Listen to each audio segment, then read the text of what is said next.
আসসালামু আলাইকুম বন্ধুরা, আজকে সেই বিখ্যাত আলুঘাটি ছোট্ট পরিসরে হচ্ছে। আর এই আলুঘাটি হবে শিং মাছ দিয়ে। এই মানে আলুঘাটি কিন্তু বিভিন্নভাবেই খাওয়া যায়, তবে গোস্ত দিয়ে হলে একটু স্পেশাল হয়। তবে আজকে নন স্পেশাল হলেও ভালো।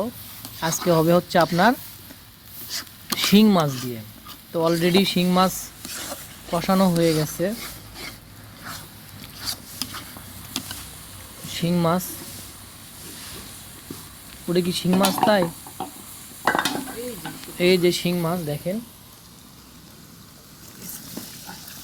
শিং মাছ দিয়ে কিন্তু আলুঘাটি অন্যরকম লাগে।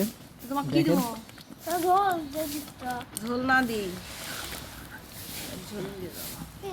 ঝোল দিয়ে টিফিন নিয়ে যেতে পারবি না তো, ডিম পোস্ট করে দে। হ্যাঁ, শাক আর ডিম তো মাছ দিও নিতে এক পিস। তো আমার ভাগ্নি টিফিনে যাওয়ার জন্য নানান রকম বায়না করতেছে, আলুঘাটি দিয়ে সে নিয়ে যাবে না। সে বুঝতেই পারতেছে না বগুড়ার আলুঘাটি কত স্পেশাল হয়।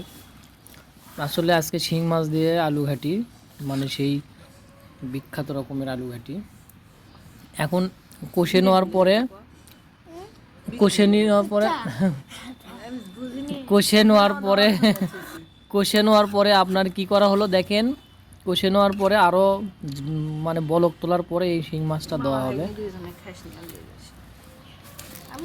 শিং মাছটা দেওয়া হবে একটু পরে।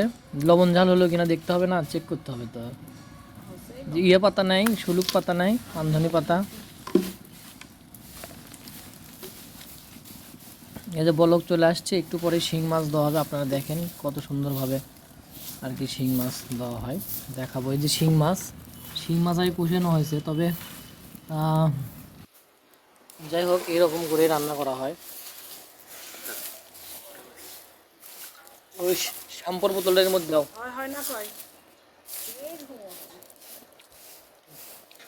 পরিবেশ নষ্ট করার দরকার আছে? সম্পূর্ণ বাইরে গেলে পরিবেশ নষ্ট হয়ে যাবে না? এক ঘুরি কালি হবি।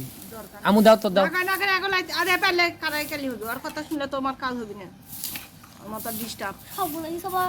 দে মাছ দিয়ে দে।